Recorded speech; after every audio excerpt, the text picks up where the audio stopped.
Hey guys, you're gonna have to forgive me. Oh, this is Mark Goldberg from Mark Vlogs Watches. Quick whist watch check.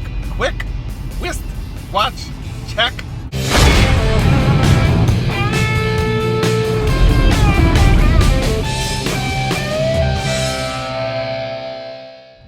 Marathon JDD. So yeah, I'm not going to be looking at the camera because I'm driving. This is highly illegal, and I hope the statute of limitations is over because I'm going like 70 miles an hour down an American highway. So yeah, I hope I don't get caught. But I was just having a WhatsApp conversation with my friend It's Kibble. It's Kibble Talks Watches. So if you haven't come across him, take a look. He's an 19-year-old guy who has a lovely little watch channel, and he's got such great enthusiasm and such good energy. I think you should check out his channel. But anyway, we got to talking about,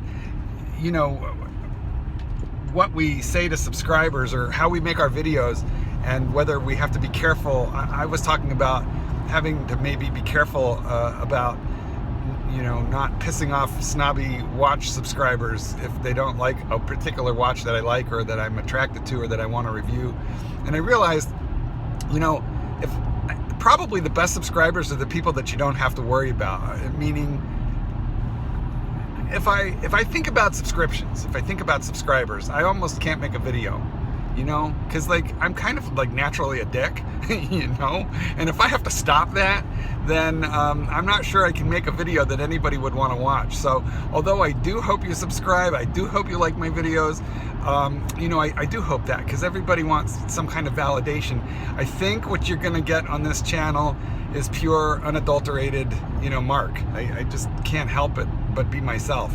I like Rolex brand watches because it's just a brand that I respect on the one hand. On the other hand, there's such a range of shitters and micro brands and mid-tier watches that I really like. Also, that I have to say my tastes are unrefined, and I think of myself as a watch, I'm almost a cretin, because I know something about watches, but much of what I've learned from my fellow watch nerds over at Modern Day Watch Enthusiasts. And they are trying to jam education down my throat. And these are some really incredibly knowledgeable guys. So I recommend you look us up on Facebook and join, if you want to know more. They're definitely trying to help me. But they and I are fighting my natural tendency to like a whole bunch of crappy brands. But they're pretty. Anyway, I'll record a little bit more for you later, but right now I think I better put this phone down and focus on not killing anybody. So I got home. I didn't kill myself or anybody, and I don't think I'm going to do that again. I felt a little dirty, driving that fast and not having 150% of my senses on the road. So part two, quick whist watch check. Part two wristwatch check. Breitling Super Ocean. Focus. Better. It's on a strap code ratcheting bracelet that I reviewed. The watch is terrific, and the bracelet is great. I'm not a big fan of the Breitling professional stainless steel bracelet that it comes on, and in this case I didn't even have to worry because mine came on a rubber strap, and I'm not too crazy about those. Although, if you go watch my review of the Turtle, the PADI, the Professional Association of Dive Instructors Seiko Turtle, you'll see that I had some complaints about the stainless steel bracelet. In the end, the crappy clasp and the rattle of the bracelet convinced me to try a rubber strap. So I have kind of a cool one on order, and I'll throw a picture of it in here.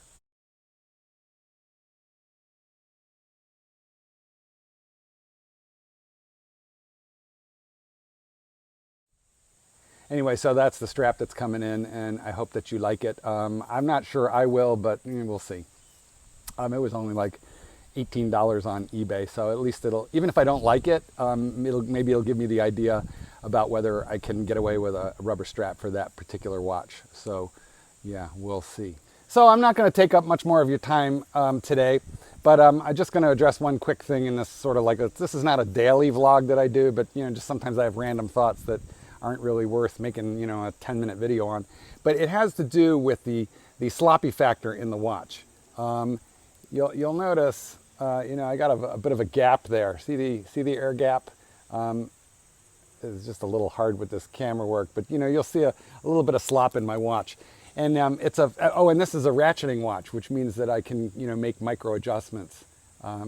You'll see the two sets of buttons there. One set opens the clasp, but the other actually allows me to enlarge this puppy. Tell you what, I'll show you that in a minute. But the reason I do that is I like my watches a little bit sloppy.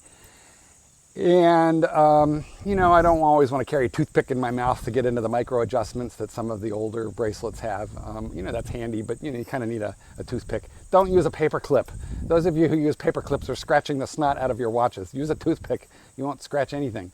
But I like my watches kind of sloppy. If they can't move a little bit, I get panicky. It's just a weird little claustrophobic thing. I'm okay in an elevator. I'm okay in an airplane, but I don't think I'm going to be okay in a coffin, and I don't think I'm going to be okay in a really tight watch. Here's a quick peek at this clasp. You'll notice two sets of buttons. The one on the far left opens and closes it. The one on the far right ratchets it out. Here's a shot of the ratchet partially open, and this is a micro adjustment I like when my wrist swells up in the heat. In here you're getting a close-up view of the actual ratchets that make this thing work. This is a Strapcode Hexad Oyster bracelet, which you can get at strapcode.com.